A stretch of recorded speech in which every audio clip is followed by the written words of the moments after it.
নমস্কার। আরো একবার সবাইকে আন্তরিক অভিনন্দন। আজকের এই আলোচনার মধ্যে দিয়ে আমরা জানবো সম্পূর্ণ জুন 2025 মকর রাশির মানুষদের জন্য কেমন থাকতে চলেছে সেই সাথে সম্পূর্ণ জুন মাসে নবগ্রহ কোথায় ট্রানজিট করবেন, কোথায় কোথায় দৃষ্টি ফেলবেন, কোন কোন গ্রহ রাশি পরিবর্তন করবেন, আর তার উপর নির্ভর করে আপনাদের স্বাস্থ্য, আপনাদের পরিবার, আপনাদের ভাগ্য, কর্ম, সন্তান, আপনাদের দাম্পত্য জীবন প্রতিটা বিষয়কেই ডিটেলস আলোচনা করব according to house, according to planet. তো সম্পূর্ণ ভিডিওটি অবশ্যই দেখুন। আলোচনা যদি ভালো লাগে লাইক, কমেন্ট এবং শেয়ার করতে পারেন। আমার সাথে যারা পার্সোনালি যোগাযোগ করতে চাইছেন, জন্মছক যারা বিচার করতে চাইছেন, ভিডিও ডেসক্রিপশনে নাম্বার দেওয়া আছে, আপনারা ফোন করে কিংবা হোয়াটসঅ্যাপের মাধ্যমে বুকিং করতে পারেন। তো চলুন প্রথমে দেখে নেওয়া যাক জুন মাসের একদম শুরুতেই আপনাদের রাশি থেকে নবগ্রহ কোথায় ট্রানজিট করছেন। আপনাদের সেকেন্ড হাউসে অবস্থান করছেন রাহু, থার্ড হাউসে কর্মফলদাতা শনিদেব, আপনাদের চতুর্থ ভাবে অবস্থান করছেন শুক্র গ্রহ, পঞ্চমে একত্রে অবস্থান করছেন বুধ এবং রবি, ষষ্ঠ ভাবে অবস্থান করছেন দেবগুরু বৃহস্পতি, আপনাদের সপ্তম ভাবে রয়েছেন মঙ্গল গ্রহ, আর অষ্টমে অবস্থান করছেন কেতু গ্রহ। তো চলুন আলোচনা শুরু করা যাক। প্রথমেই স্বাস্থ্য দিয়ে শুরু করব।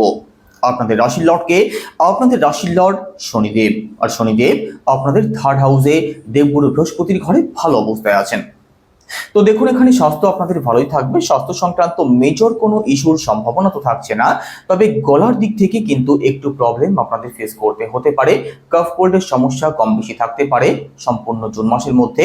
ওভারঅল স্বাস্থ্যের জায়গাটা মোটের উপরে আপনাদের ভালোই থাকবে। এবার পরিবার, সেকেন্ড হাউস থেকে পরিবারকে বিচার করা হয়। আপনাদের সেকেন্ড হাউসের লর্ডকে, আপনাদের সেকেন্ড হাউসের লর্ডও শনিদেব, আর শনিদেব আপনাদের থার্ড হাউসে দেবগুরু বৃহস্পতির ঘরে অবস্থান করছেন। তবে সেকেন্ড হাউসে কিন্তু রাহু অবস্থান করছেন। সেকেন্ড হাউস থেকে আমাদের পরিবারকে বিচার করা হয়, আর রাহু একটি অতৃপ্ত গ্রহ। তো পরিবার স্থানে যেহেতু রাহু অবস্থান করছেন, পারিবারিক দিক থেকে কিন্তু একটু সিরিয়াস থাকতেই হবে। পরিবারের মানুষদের মধ্যে যে কোনো বিষয় নিয়ে আনস্যাটিসফ্যাকশন থাকতে পারে। একই সাথে সেকেন্ড হাউস থেকে আমাদের ফিনান্স, আমাদের ব্যাংক ব্যালেন্স, আমাদের সেভিংস, এই সমস্ত দিকগুলোকেও বিচার করা হয়। তো এখানে রাহু যেহেতু সেকেন্ড হাউসে অবস্থান করছেন, খরচের মানসিকতা কিন্তু আপনাদের মধ্যে অবশ্যই থাকবে। অর্থনৈতিক দিক থেকেও আপনাদের মধ্যে আনস্যাটিসফ্যাকশন থাকতে পারে, আপনাদের মধ্যে হেডেক থাকতে পারে। তো খরচ অবশ্যই বুঝে শুনে তবেই করবেন। একই সাথে দেখুন আপনাদের কথা বলা এবং খাওয়া দাওয়াতেও কিন্তু নেগেটিভ একটু প্রভাব পড়ার সম্ভাবনা রয়েছে। সেকেন্ড হাউসে যেহেতু রাহু অবস্থান করছেন, কিছু দিক থেকে আপনাদের তো স্মার্ট অবশ্যই করবেন, আপনাদের কথাবার্তাতে পজিটিভ চেঞ্জ আসবে।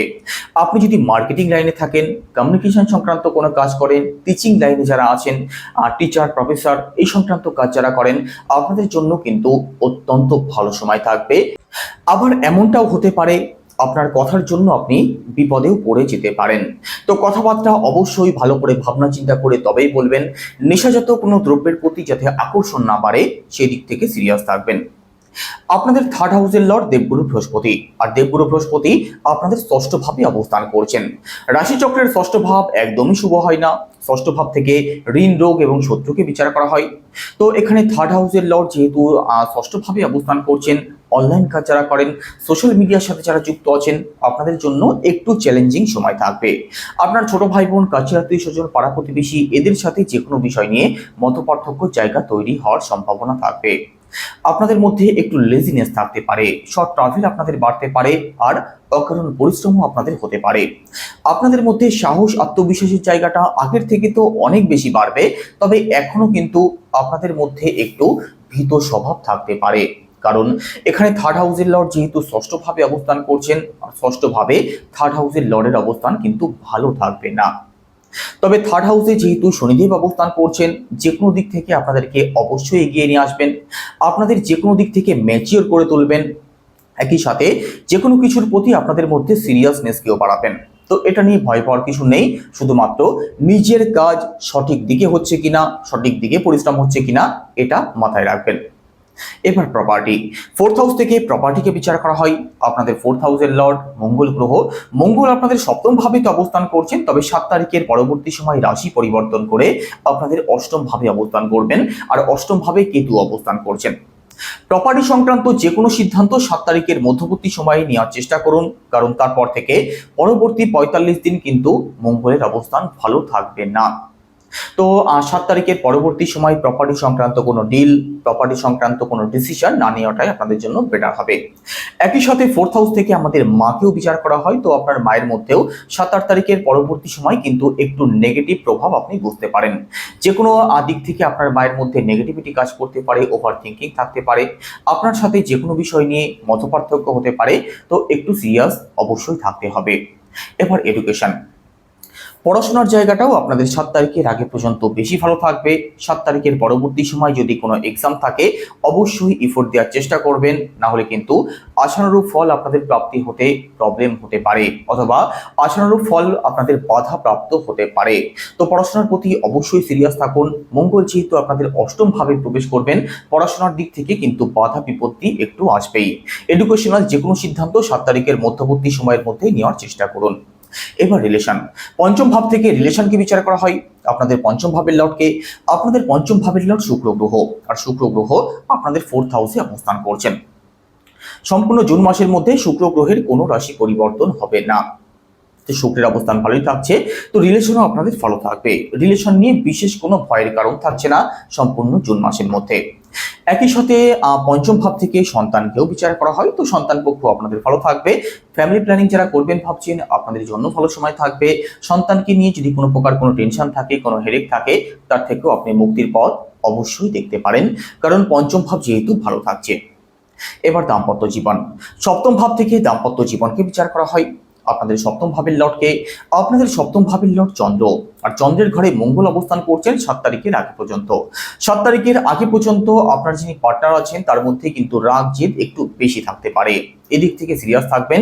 তবে 7 তারিখের পরবর্তী সময় কিন্তু দাম্পত্য জীবন আপনাদের খুব ভালো থাকবে। দাম্পত্য জীবন নিয়ে কোনো দুশ্চিন্তার কোনো কারণ থাকছে না। রাহুর প্রভাব থেকেও কিন্তু আপনাদের সপ্তম ভাব মুক্ত হয়ে গেছে। তো দাম্পত্য সংক্রান্ত দিক থেকে যে প্রবলেমগুলো ফেস করতে হচ্ছিল, অনেকের জন্য কথা কাটাকাটি, মুড অফ, তার থেকে কিন্তু এবার আপনি অবশ্যই মুক্ত হয়ে যাবেন। দেখুন, এখানে 7 তারিখের আগেও দাম্পত্য জীবন আপনাদের ভালো থাকবে, তবে আপনার যিনি পার্টনার আছেন তার মধ্যে রাগ জেদ হঠকারী সিদ্ধান্ত কম বেশি আপনি লক্ষ্য করতে পারবেন।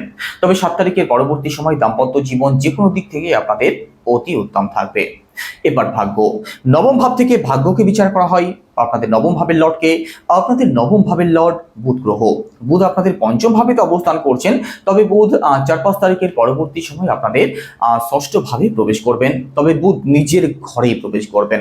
দেখুন, ষষ্ঠ ভাব তো শুভ হয়নি, আমরা প্রত্যেকেই জানি, তবে সরাসিতে যে কোনো গ্রহ কিন্তু শুভ ফলদায়ক হয়ে থাকেন। তো এখানে ভাগ্যের সাপোর্ট তো আপনি অবশ্যই পাবেন, আর ভাগ্যের সাপোর্ট যেহেতু আপনি পাবেন, যেদিকেই যাবেন যে কাজই করবেন আপনাদের জন্য জুন মাস কিন্তু অত্যন্ত ভালো থাকবে।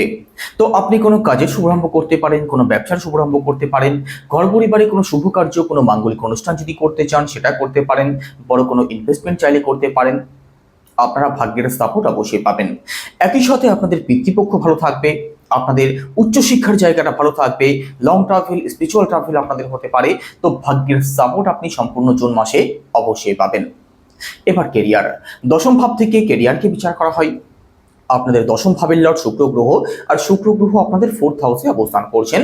সম্পূর্ণ জুন মাসের মধ্যে শুক্রের কোনো রাশি পরিবর্তন হবে না। তো দেখুন, এখানে আপনাদের কেরিয়ারের জায়গাটাও ভালো থাকবে, কাজ আপনাদের ভালো চলবে, কাজের দিক থেকে সফলতা প্রাপ্তির সম্ভাবনা আছে। দেখুন, কাজের জায়গাটা যে খুব বেশি ভালো থাকছে সেটা তো বলবো না, তবে ওভারঅল কেরিয়ারের জায়গাটা আপনাদের ভালোই থাকবে, কাজ আপনাদের মোটের উপরে ভালো চলবে। চাকরির চেষ্টা করছেন, আপনাদের কর্মস্থান ভালো থাকছে, ভাগ্যের সাপোর্টও পাবেন।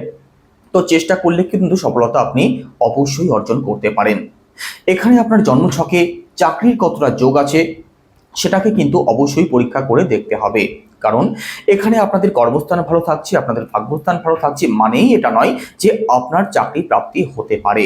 সেক্ষেত্রে আপনার জন্মছকে আপনার কেরিয়ারের জায়গাতে চাকরি সাপোর্ট করছে কিনা সেটা আপনার পার্সোনাল বার্থ চার্ট বিচার করেই বলা সম্ভব।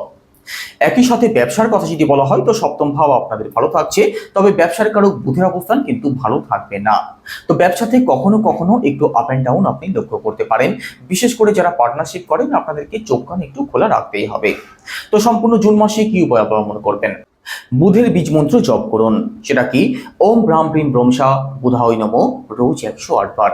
একই সাথে উদীয়মান সূর্যকে জল অবশ্যই অর্পণ করবেন। তো কেমন লাগলো আলোচনা অবশ্যই কমেন্টে জানাবেন। সবাই ভালো থাকুন, সুস্থ থাকুন, নমস্কার।